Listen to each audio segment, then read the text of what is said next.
GST council की 56वीं बैठक में कई अहम फैसले लिए गए हैं।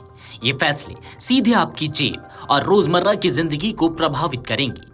दूध, रोटी और पराठे से लेकर कार, दवाइयां और आईपीएल टिकट तक लगभग हर सेक्टर में टैक्स स्ट्रक्चर बदल गया है।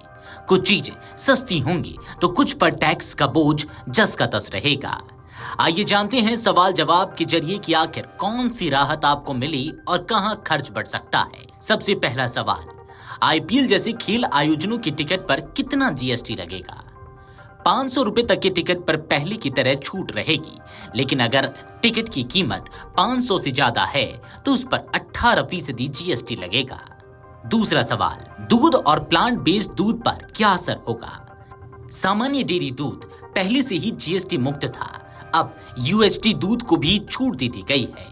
बादाम, ओट्स, राइस, मिल्क और सोया मिल्क ड्रिंक पर टैक्स घटाकर सिर्फ 5% कर दिया गया है। तीसरा सवाल, पेट्रोल, डीजल, सीएनजी, एलपीजी कारों पर नया टैक्स कितना लगेगा?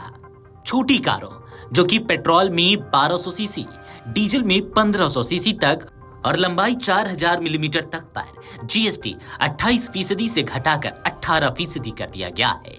चौथा सवाल, बिना अल्कोहल वाले पेय पर 40% टैक्स क्यों लगाया गया? सरकार ने कहा कि यह दर समान नीति बनाने और कानून विवादों से बचने के लिए लाई गई है। पांचवा सवाल, खाद्य उत्पादों पर टैक्स कितना होगा? किसी भी विशेष श्रेणी में न आने वाले खाद्य उत्पादों पर अब सिर्फ 5% जीएसटी लगेगा।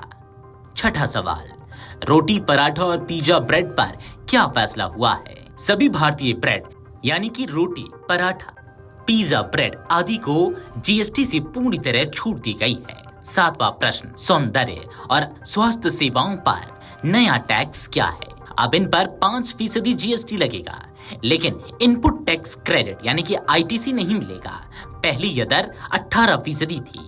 आठवां सवाल, फलों वाली कोल्ड ड्रिंक्स पर टैक्स क्यों बढ़ाया गया? पहले इन पर जीएसटी प्लस मुआवजा सेस लगता था, अब सेस हटाकर टैक्स बढ़ाया गया ताकि सरकार की कमाई प्रभावित ना हो। नौवां सवाल, पनीर और शहद पर टैक्स में फर्क क्यों? अनपैक्ड पनीर और असली शहद टैक्स फ्री है। पैक्ड पनीर और नकली यानी कि कृत्रिम शहद पर टैक्स ज्यादा रखा गया है ताकि घरेलू उत्पादों को बढ़ावा मिले। 10वां सवाल, कृषि उपकरणों पर टैक्स क्या होगा? सिंचाई प्रणाली, थ्रेशर, कटाई और खाद बनाने वाली मशीनों पर टैक्स 12% से घटाकर 5% कर दिया गया है। 11वां सवाल, दवाओं को टैक्स फ्री क्यों नहीं किया गया? जवाब है कि पूरी तरह छूट देने पर निर्माता आईटीसी नहीं ले पाएंगे, जिससे दवाओं की कीमत और बढ़ जाएगी। 12वां सवाल, मेडिकल डिवाइसेस पर क्या फैसला हुआ?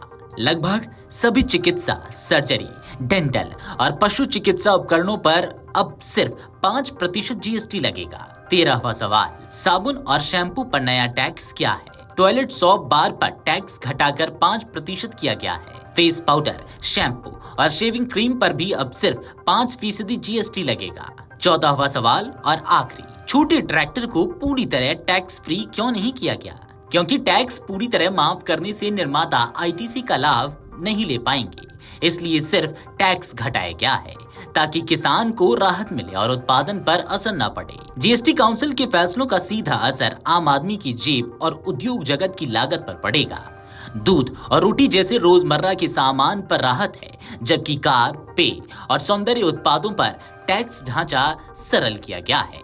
सरकार का मकसद है कि टैक्स सिस्टम पारदर्शी और विवाद रहित बने। Video desk, amarujala.com। अगर आप ये वीडियो YouTube पर देख रहे हैं तो हमारे चैनल को सब्सक्राइब कर बेल आइकन दबाएं और Facebook पर देख रहे हैं तो हमारे पेज को लाइक करें।